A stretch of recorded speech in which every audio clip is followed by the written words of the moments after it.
Now religion, where the Roman Catholic Church is undergoing a bitter internal dispute. It began in Lille, in that most Catholic of countries, France.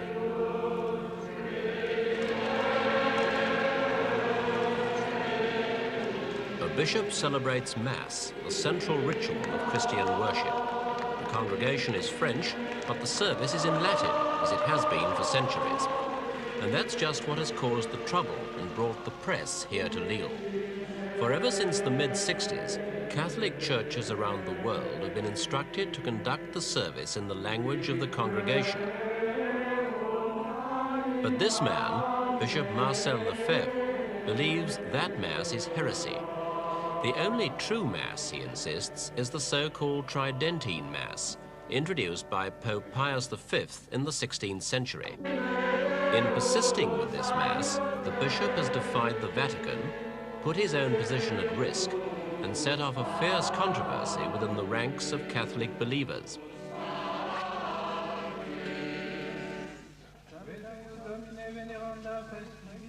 What's at issue is not simply Latin versus French.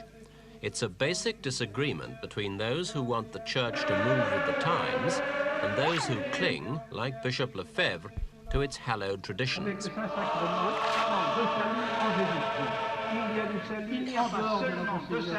In the bishop's view, by adopting the new Mass, the Church has embarked on an adulterous marriage with revolution and subversion. And though he's upset by the criticism he's attracted, he's convinced that he is right and that the Vatican is wrong.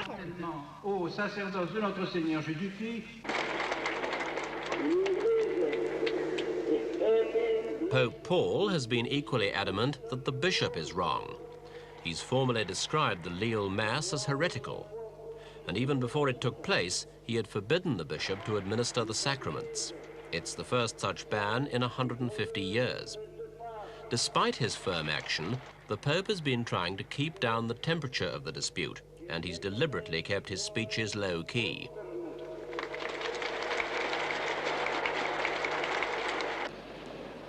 The present crisis, which is dividing Catholics not just in France but in many other countries, really began during the rule of Pope John XXIII. One of the best-loved popes in the history of the Church, John convened the Second Vatican Council.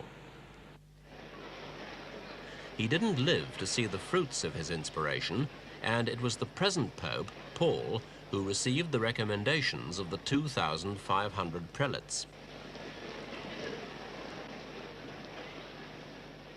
Bishop Lefebvre himself took part in the forum, which discussed, among many subjects, whether the form of the Mass should be altered.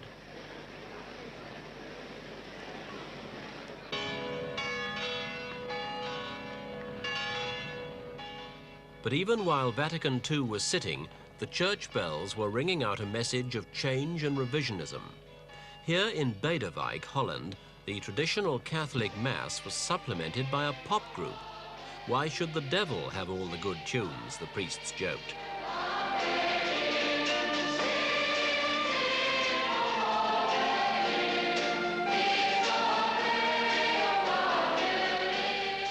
Some Catholics saw developments like this as the Church coming to terms with the modern age.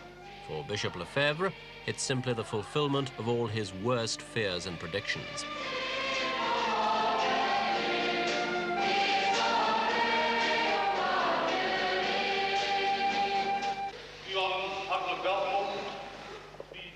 Another movement in Holland advocated that priests be allowed to marry, but that was too radical and the suggestion was dismissed. In 1969, the Pope watched as the first man set foot on the moon. Another decade was approaching, and with it, increasing pressure for changes in church doctrine. On some vital issues, such as divorce, abortion, and contraception, the Pope said quite definitely no. But on other topics, such as church unity and relations with communist countries, Pope Paul has given practical leadership, which has brought about permanent changes in the Church's position. It's not been an easy task, because the Pope has been under fire from both sides.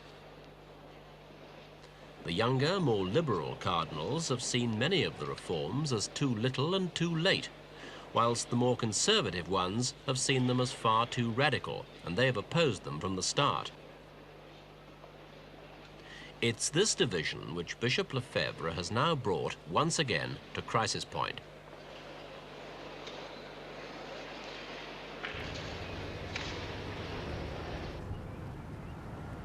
Although it's only now coming to a head, the dispute is not new. For the last 6 years, Bishop Lefebvre has lived here at Ancône in Switzerland. From these vineyards, a light white wine provides the income for the small seminary at which the bishop now instructs 120 future priests in his ideas and doctrines. It's been the center of the new Catholic traditionalism, where future priests study in Spartan isolation. Throughout the years, the Vatican has voiced its disapproval, issued appeals, and finally commanded that the seminary be closed. But Bishop Lefebvre has maintained his defiance and gone on teaching as though Vatican II had never taken place. The benign-looking churchman is the former Archbishop of Dakar, Senegal.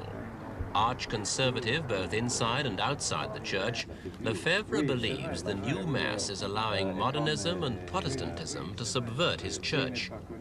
We asked him if he didn't think it wrong to challenge the authority of his Pope. I know that the Pope gives us many questions, because sometimes he is traditionalist, sometimes he is modernist, and these two faces is very unhappy and very disastrous for the Church. I don't accept this attitude from me is because I cannot help the destruction of the church, you know. And if I close my seminary, if I finish my work, I help to the destruction of the church. This is not a church, but a room in a London hotel where priests ordained by Bishop Lefebvre are celebrating the Tridentine Mass. The Latin is certainly beautiful, but the service a heresy in the eyes of the Vatican. Ostende nobis Deus, qui in corde beate Mariae Virginis, omnipotens sempiterne Deus, qui in corde beate Mariae Virginis, divitis fructificavi suavitatem odoris, et flores mei ego divitis fructificavi suavitatem odoris, et gratiam inveniamus in auxilio Kyrie eleison, Kyrie eleison, Kyrie eleison, Kyrie eleison, Christe eleison. But do the priests realize they may all be excommunicated? We asked one of the rebels, Father Peter Morgan. Oh, it is possible. It is possible. I mean, after all, there's no question about it that the enemies of the church are well entrenched in Rome, and they are seeing to the destruction of the church from within. The church, through her long history, has been attacked from without. This time, the enemy has got in the church, and the church is being destroyed from within.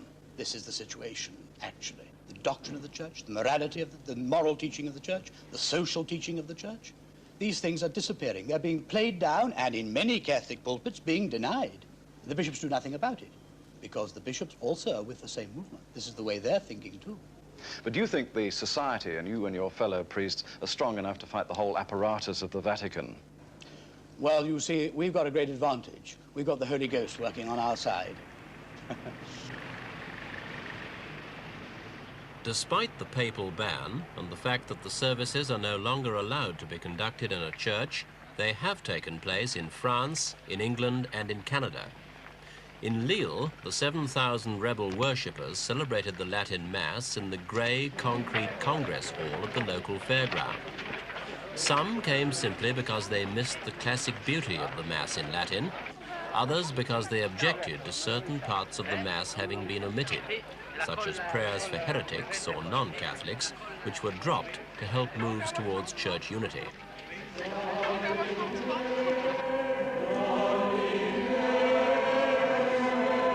The Pope severely condemned the celebration of this Mass, and Bishop Lefebvre is forcing the pontiff to take a harder and harder line against him. The two men who've devoted their lives to the same faith are now nearing the end of a collision course that seems likely to end with excommunication of the rebel bishop and his followers.